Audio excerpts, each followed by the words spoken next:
Maybe not. We will have an invocation offered by Commissioner Waddington, followed by the Pledge of Allegiance. God our Father, as we gather for this meeting tonight, give us guidance and wisdom to make the proper decisions. Amen. Amen. I pledge allegiance to the flag of the United States of America and to the republic for which it stands, one nation, under God, indivisible, with liberty and justice for all. Ms. Myers, do you call the roll? Yes, Mr. President. Mr. Murray? Here. Mr. Brady? Here. Mr. Pajali? Here. Mr. Waddington? Here. Mr. Harris? Here. Mr. Meinzer? Mr. Poole? Here. Gentlemen. Here. I'd move to excuse Mr. Meinzer. Okey dokey. Yes, second. Okey dokey. New Robert's rules. We've had some kind of a motion and some kind of a second discussion. Ms. Myers, do you call the roll on that motion, please? Yes, Mr. President. Mr. Murray? Yes. Mr. Brady? Yes. Mr. Pajali? Yes. Mr. Waddington? Yes. Mr. Harris? Yes. Mr. Poole? Yes. Mr. Meinzer is excused. As we have no audience participation because we have no agenda items, communications, current business, we will entertain under current business, new business. Mr. Murray. Mr. Chairman, I move to go into executive session, personnel, city manager. Second. Been a motion and a second discussion? Ms. Myers, you call the roll on that motion, please. Yes, Mr. President. Mr. Murray? Yes. Mr. Brady? Yes. Mr. Pajali? Yes. Mr. Waddington? Yes. Mr. Harris? Yes. Mr. Poole? Yes. That motion is passed, and we will move to executive session, soon to return, I hope. Well, that was a new Robert's rules on.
Here. Elevator, our buddy, man.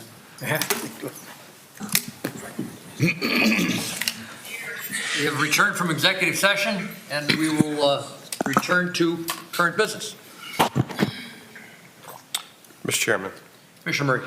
I would make a motion to appoint John Orzak as our interim city manager. Second. Been a motion and a second discussion. Mr. Chairman, Mr. Murray. Mr. Orzak knows every aspect of the city. He's been a stalwart employee and member of management, and I feel incredibly confident that John has everything he needs to keep the city moving forward. We have a tremendous amount of momentum, and John knows the staff, he knows the department heads, he knows the people in the city. He's got a really good pulse on all that, and I think he'll do an outstanding job. He's also indicated that he's not interested in the city manager position ultimately, which is important.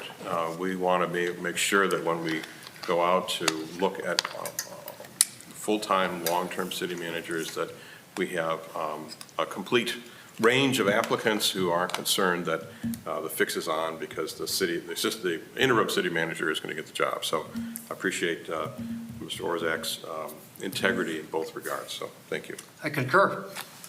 Additional comments or questions, Commissioners? Ms. Myers, will you poll the commission on that motion? Yes, Mr. President. Mr. Murray? Yes. Mr. Brady? Yes. Mr. Pajali? Yes. Mr. Waddington? Mr. Harris? Yes. Mr. Meinzer? Yes. Mr. Poole? Yes. That motion is passed. I don't know if you have my congratulations or my sympathy. It'd be fine. Additional current business. Mr. Chairman, Mr. Murray. I move to appoint Colleen Gilson as the interim assistant city manager. Second. And a motion and a second discussion. Mr. Chairman, Mr. Murray. Ms. Gilson has extensive background that I think is necessary to be able to keep a lot of the other projects that we have moving forward. And I think Mr. Orzak will have his hands full, as any city manager does, with all the day-to-day responsibilities. And I think it's going to be important to have someone who can keep an eye on all of those all those projects, so that Mr. Orzak can stay focused on what he stays focused on. Of course, he'll greatly contribute to all of those projects as well, but I think that he will be well served to have Ms. Gilson as an assistant city manager. Additional comments or questions, Commissioners? I concur, Mr. Murray. I believe this gives us an excellent combination, a 1-2 punch, so to speak. We do not expect our interim city manager or assistant city manager to simply keep the doors open. We expect to continue to propel the city forward. I think government is much like a basketball or football game. Once you lose your momentum, it is very difficult to get it back. So I'm going to ask that both Mr. Orzak and Ms. Gilson and our other 244 loyal employees continue to keep their nose to the grindstone and propel the city forward like you've done for the last 8 or 10 years. Ms. Myers, will you poll the commission on that motion? Yes, Mr. President. Mr. Murray? Yes. Mr. Brady? Yes. Mr. Pajali? Yes. Mr. Waddington? Yes. Mr. Harris? Yes. Mr. Meinzer? Yes. Mr. Poole? Yes. That motion is passed. If there's no further business, I'll... Mr. Chairman, if I may. Mr. Murray. I just want to say something to all of our employees. You touched on it, but we've got wonderful employees in this city. They're the ones that make everything happen every day, whether it's the police, fire, water, sewer, road department, code enforcement, whatever it is. Those are the people that make this city move forward, not us, not the 7 people at this table. And I just want to send a message out to all of them, how grateful we are for their continued work, that we value that, and we value their staying on during this period of transition. It's incredibly important to the organization. We've got a lot of great, strong department heads, so this is a good time for a transition. No one wants a transition, and we'll all miss Mr. Whoopster terribly. We'll talk more to that at a future meeting, and I hope he'll be able to come back and do a formal goodbye at some point in time. I think that's appropriate. And I want to say one other thing, too. Some people have said to me, why didn't you chase him? Why didn't you offer more money? And I think the answer is, it's a simple matter of respect. he decided that he wanted to do something new. Respect that. Be grateful for the 8.5 years of service, for the way that he's propelled the community forward. Don't beg him, don't embarrass him. I'm incredibly grateful. I will miss him terribly. But that's the decision he's made. It's time for change for everyone from time to time. He chose this time, and I wish him only the best. Agreed. Additional comments, Commissioner? Mr. Chairman, Mr. Meiser? Mr. Waddington's been calling me every day and telling me what a great guy Eric was and how much he's going to miss him. So I just want to throw that in there because, Waddington gets out and about wherever the golf courses and all the coffee shops, and he's got his pulse on the public. He's the Prince of House of Donuts. Prince, yeah. So if Mr. Waddington says he was a good guy and the best thing that happened around here, Got to be true. it's got to be true. Yeah. All right. I will entertain a motion to adjourn. So moved. Second. We're adjourned.